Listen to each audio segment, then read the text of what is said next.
Have you ever been in a position where you need to install a fastener, but you did not have access to get a nut on the back side of it and you didn't want to weld a stud on? Well, there's a special tool just for that, and it's called a nut riveter. So this right here comes in a 14 or 16 inch model. So basically what you do is you load the tool, you drop the nutsert down inside of it, and you can press the legs on it. So once you do that, it actually sandwiches that nutsert inside the tool.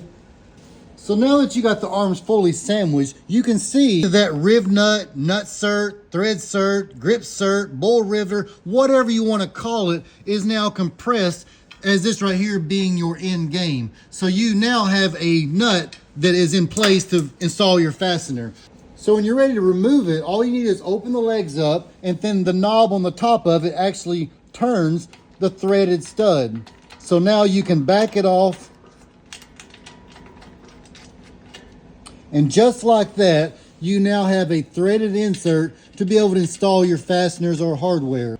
And for the record, this is not for a high torque application. And another thing is, if you've got room that you can actually thread the steel or aluminum, whatever it may be, that would probably be your ideal situation. But if you're dealing with something that's a very thin sheet metal, you might not have room to actually thread that due to the surface area. So that's where this tool here would come in play, and it's ideal for these situations for light torque situation. So one thing that I like to do when you're actually installing it is to put a little bit of thread lock on it and make sure that your drill bit is super tight, so that way when you're actually installing it, the threads or the splines actually have a good bite into that material.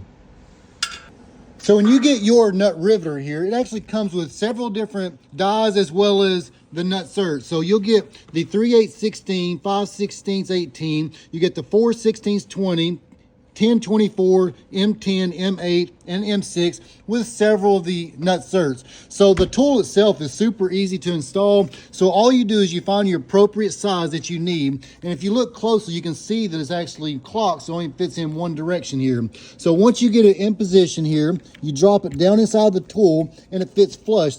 Now you would take your cap, thread that onto it, and then you take your same appropriate size tooling here that you can then screw onto the outside, so that way it sandwiches it inside of it there.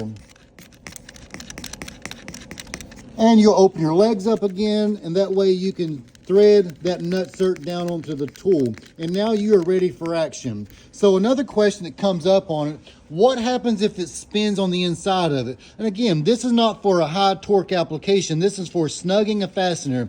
But if it comes down to that, hey, you just drill the nutsert back out, reinstall, and if you need to, you can probably, dimple it so that way it gives it something to bite onto if it starts trying to spin. But at the end of the day, you can always just grind the head off of it and reset, or step up to a larger nutsert. So it's not the end of the world, but again, if you're looking to install something into a side panel that you don't have access to, and you don't have enough material to actually, self-tap or thread into it, these right here are ideal, and they've been used in, many water, air, land. It's got several different applications that can be used on it, but you can get your 14 inch or 16 inch at the link down below to find out more details on them. But this right here, these little tools, and also the nutserts, they are replaceable for consumables. So this is one tool. You may not use it every day, but when you do need it, hey, this is a super handy tool here.